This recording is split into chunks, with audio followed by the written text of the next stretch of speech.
assunto agora aqui no estúdio. Eu vou conversar com o psicólogo Gustavo Caribé, que está aqui para dar umas dicas para a gente. Tudo bom, Gustavo? Como vai? Olá, Casemiro. Bom dia. Tudo bem? Bom dia. Para cá bater um papo com a gente, porque é um assunto muito sério, né?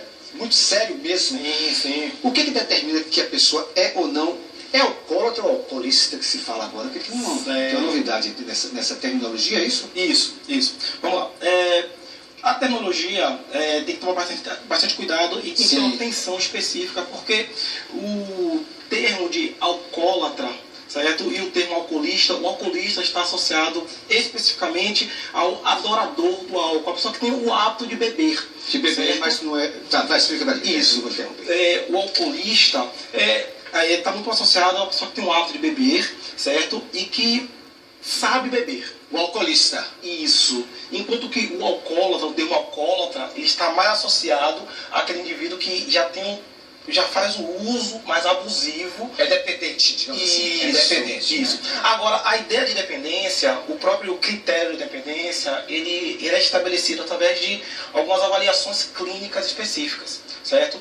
Temos alguns critérios básicos, seis na verdade, mas alguns que norteiam especificamente. Quais são os mais importantes, assim, só pra gente ter ideia? Primeiro, o indivíduo ele apresentar o que nós chamamos de síndrome de abstinência, que é quando o indivíduo ele tem dificuldade, ele apresenta dificuldade em diminuir o consumo da substância ou parar, certo? O próprio organismo ele começa a cobrar a substância no seu organismo. Sim.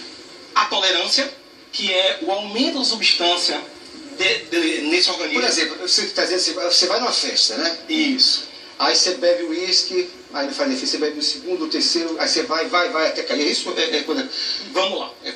Na verdade, existe uma trajetória. Por exemplo, o indivíduo ele começa a beber. O correto, por lei, seria que o indivíduo começasse a beber depois, na maioridade. Certo? Sim. Por lei.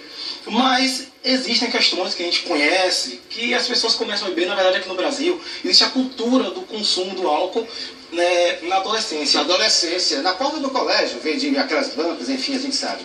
Que é errado, que por lei é proibido, certo? Mas, geralmente, o indivíduo começa a beber, e às vezes incentivado até pelos próprios pais, naquelas festas, nos churrascos de final de semana.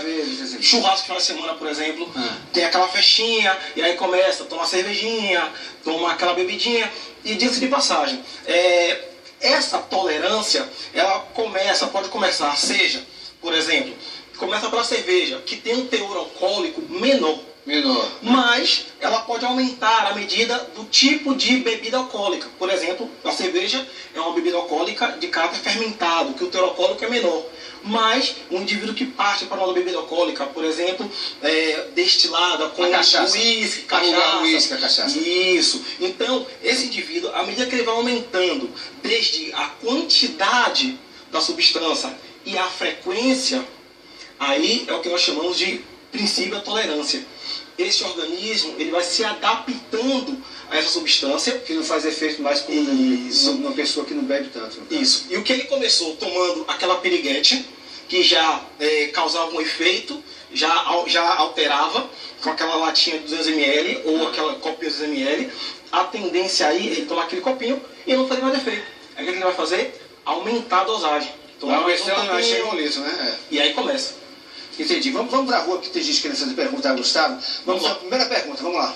Meu nome é Cida. Eu queria saber se o alcoolismo passa de pai para filho. Se é hereditário, né? Tá no sangue, não, né? Não necessariamente, certo? Agora tem uma questão aí, porque tem fatores, certo? Que associados a aspectos genéticos com relação à metabolização da molécula do álcool. Isso é uma questão que tem de âmbito genético, certo? Mas tem questões acerca também do convívio, da relação, da rede social e da família. Sim, é o que você falou agora há pouco. Mas, por exemplo, uma mulher grávida que bebe pode passar para o bebê?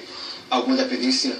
A mulher alcoólatra, por exemplo. Sim. Significa O que é que nós temos? Nós temos o que nós chamamos da síndrome fetal, síndrome alcoólica fetal. Certo? Que é um problema que uma criança, uma mulher que faz uso abusivo de álcool, ela estando grávida, esse bebê ele pode sofrer desde malformação no processo embrionário até mesmo nascer com dependência do álcool. Isso. É mesmo? Nossa Senhora. Mais pergunta na rua, vamos lá. Eu quero saber quando é que sabe que uma pessoa tem problema com álcool. Por exemplo, aí eu completo a pergunta dele. Quem todo dia, depois do trabalho, toma uma dose de uísque, 2 doses de uísque, ou como nosso amigo ali, todo dia depois do programa ele vai e bate uma cerveja, todo dia. Essa pessoa é